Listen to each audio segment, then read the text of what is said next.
Hi, my name is Robin, and today I'm going to do a reflection on the teaching video that I just saw. So the video that I saw was of I think it was like sixth grade math class. And what I was looking for in this video is how the teacher gave summative and formative assessments. I really actually, at the start of the class, I was unsure whether I was going to like this teacher's style of teaching, because he seemed to have just a lot of technology in the classroom, which I do normally have. But as a kindergarten teacher, I'm very on top of the technology. Like, it's a very teacher-centered activity. However, I'm hoping to be able to make that more of a student-centered activity, but due to resources within my current school, that's not a thing.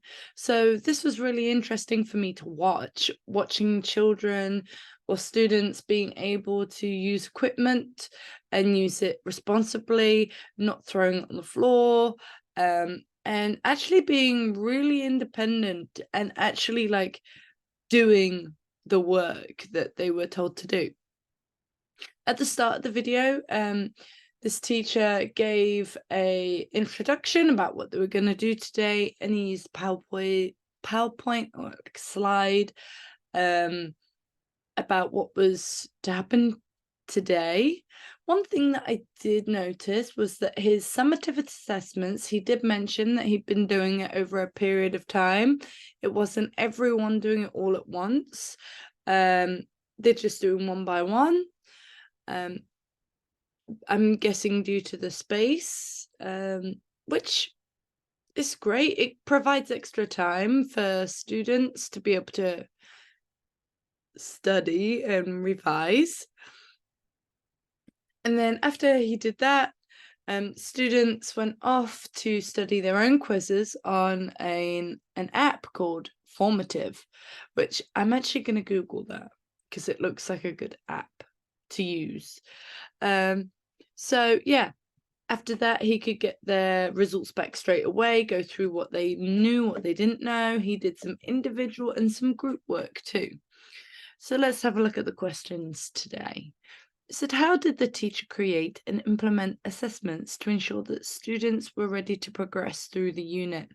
So one thing that I did notice that even so he would look at the score, so he'd look at the data that the kids provided from their quizzes, online quizzes, and then even if the students came over to the table, he'd call them over and they would say, yeah, I know how to do this. I'll do it the way my dad taught me.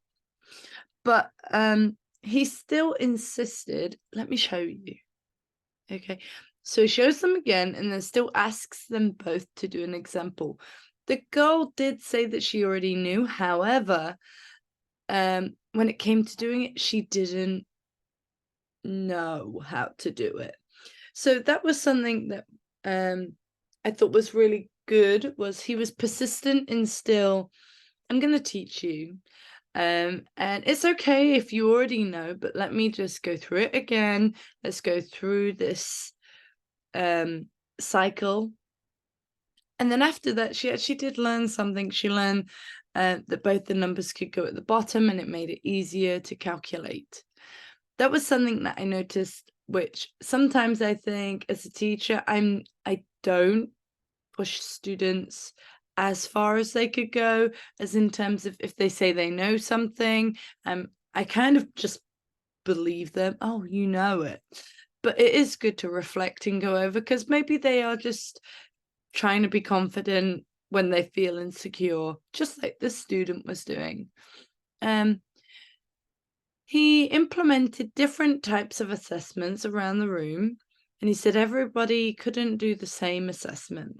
So there was like multiple assessments going on, which I thought was incredible. He must have had like 10 assessments going at one time. But it's easy through the app because he just looks at the data and then he just collects it and then he goes through it one by one. So I thought that was really smart. Which assessment that you observed that would work in your classroom? Honestly, I think I don't know if it would work because I do teach very young children, but I think doing individual assessments, like through an app or through through an app, just like he did, I think that would be something that I would be interested in trying out. Maybe I could do like a phonics assessment, about digraphs or about blends or even diphthongs. And then each assessment is on the same platform, but it's slightly different. I could do it through Quizlet maybe, or through Wordwall, like a game, and give them like a few iPads and see the data and then go through one by one. I really did like that, and it's something I haven't tried, so I'd like to do that. How would you improve or adapt this lesson to meet the needs of the students? I think this was very much a review lesson. So I mean, I only watched 20 minutes of the video of that class. So I didn't see every student being seen by the teacher. And he was doing his best to do individual practice and trying to collect the data so you had homogeneous grouping. But I would like to see him, or I would like to see the teacher peering over the shoulder of the students a little bit more. I know that they're working independently, but just double checking. Oh, do you really get it? Are you able to do this? I just feel like some of the students within that class were not very secure, a little bit insecure, like not confident, and that that seemed to be affecting their grades. And maybe that's something that if I was to improve that class, that would be what I would work on. At the start of the video, the teacher said, like, I'll work on what you need to work on. But for me, as a student, if someone tells me, work on what you need to work on, I immediately think, what do I need to work on? I have no idea. So for me, I would prefer, as if I was the student, I would prefer more scheduled.